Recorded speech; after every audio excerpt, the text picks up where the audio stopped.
नमस्कार बंधुरा आमी उर्मी और उर्मी मस्ती रेसिपि चैनेले आपनादेर अनेक अनेक स्वागत जानाई। आज आमी आपनादेरके बानिये देखाबो दारुण टेस्टी पटलेर एकटी रेसिपि।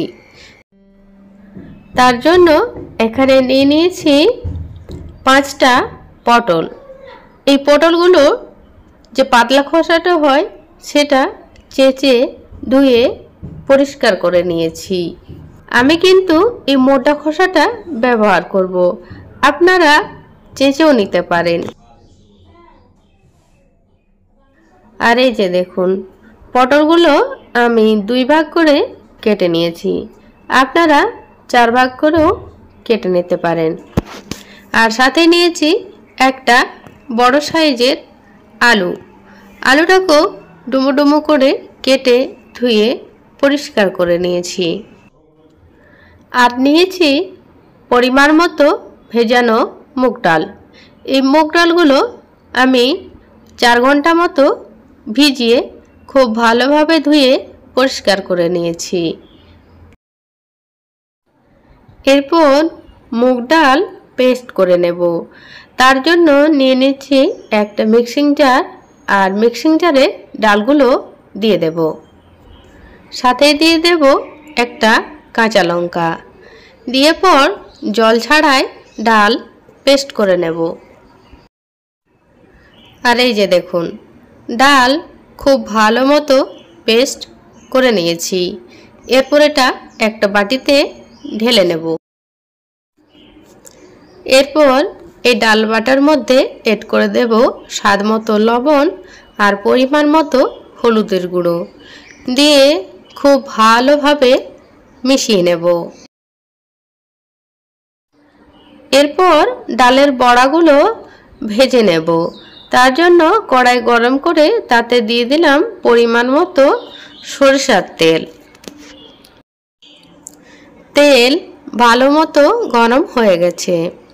এরপর অল্প অল্প ডালের মিশ্রণ দিয়ে ডালের বড়াগুলো বানিয়ে নেব।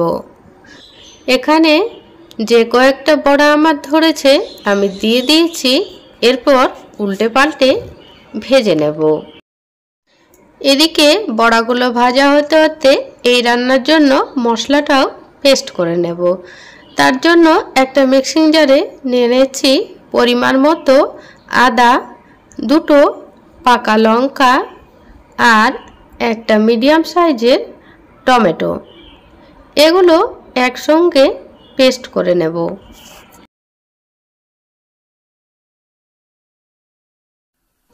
আর এদিকে দেখুন বড়াগুলো বেশ লাল লাল করে ভেজে নেওয়া হয়ে গেছে।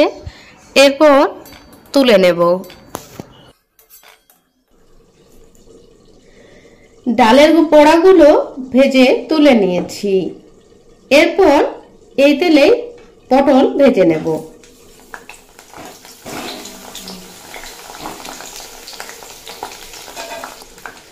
পটলগুলো শুধু স্বাদ মতো লবণ দিয়ে ভেজে নেব। এখানে হলুদ গুঁড়ো ব্যবহার করব না।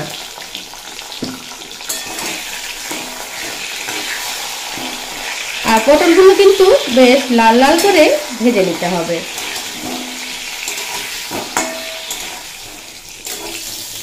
দেখুন পটল খুব ভালোভাবে ভেজে নিয়েছি। এরপর তুলে নেব।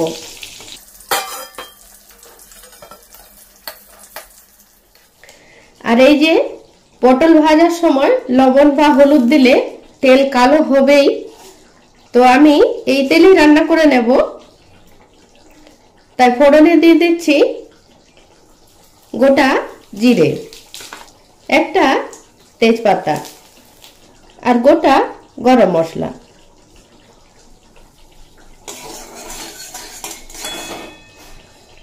ফোড়ন সুন্দরভাবে ভাজা হয়ে গেছে। দিয়ে দেব আলু। আলু দিয়ে 1.5 মিনিট মতো ভেজে নেব।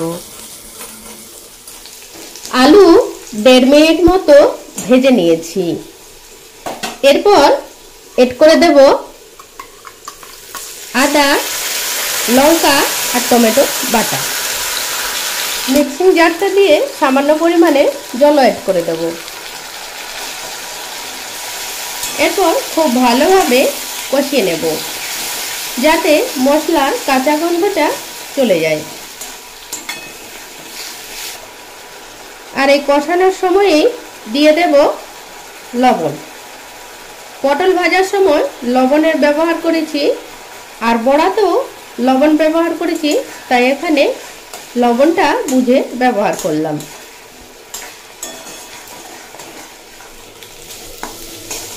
আর এই যে দেখুন, মশলার কাঁচা গন্ধটা চলে যাওয়া পর্যন্ত কষিয়ে নিয়েছি। এরপর এর মধ্যে এড করে দেব সামান্য পরিমাণে জল, আর সাথেই দিয়ে দেব পরিমাণ মতো হলুদের গুঁড়ো, হাফ চামচ মতো জিরের গুঁড়ো, হাফ চামচ মতো ধনের গুঁড়ো, আর একদম সামান্য পরিমাণে কাশ্মীরি লঙ্কার গুঁড়ো দিয়ে অল্প নাড়াচাড়া করে নেব।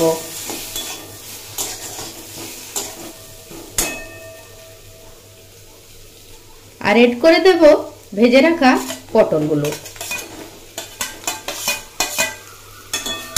পটলগুলো আলু আর মশলার সঙ্গে 1-1.5 মিনিট মতো ভেজে কষিয়ে নেব। আর মশলাটা যাতে না পুড়ে যায় তার জন্য একটু জল দিয়ে দিচ্ছি। পটল আলু আর মশলার সঙ্গে খুব ভালোভাবে কষিয়ে নিয়েছি। এরপর দিয়ে দেব পরিমাণ মতো জল। এখানে জলটা একটু বেশি পরিমাণে দিতে হবে, যেহেতু আমি এখানে ডালের বড়াগুলো ব্যবহার করব। ডালের বড়াতে ঝোল অনেকটাই টেনে নেই, তাই চেষ্টা করবেন জলটা একটু বেশি দিতে।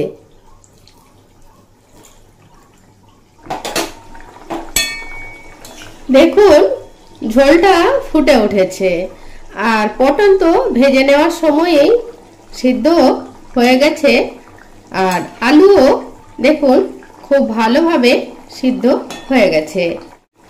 এই সময়ে এড করে দেব ভেজে রাখা ডালের বড়াগুলো।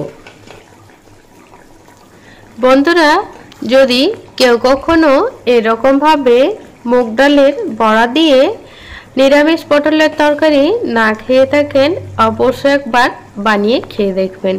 খেতে কিন্তু দারুণ টেস্টি হয়।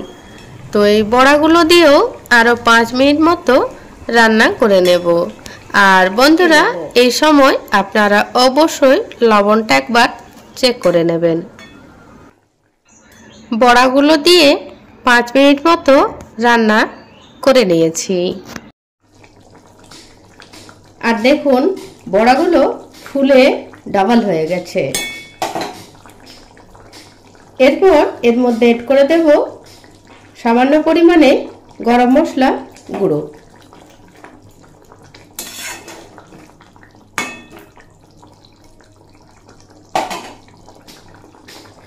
আর এখানে একটু ঘি ব্যবহার করব, কিন্তু তার আগে আমি কিছুটা তরকারি তুলে রাখবো, কারণ এখন আমার কর্তামশাই ঘি আর খায় না, তার জন্যই ঘি ছাড়াই আমাকে রান্না করতে হয়।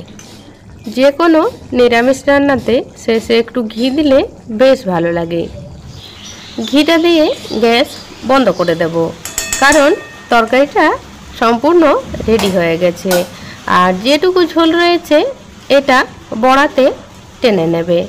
তো আমার আজকের রেসিপি আপনাদের কেমন লাগলো অবশ্যই কমেন্ট করে জানাবেন। ভালো লাগলে লাইক শেয়ার করে দেবেন। তো আজকে এই পর্যন্তই রাখলাম বন্ধুরা। আপনারা সবাই খুব ভালো থাকবেন, সুস্থ থাকবেন।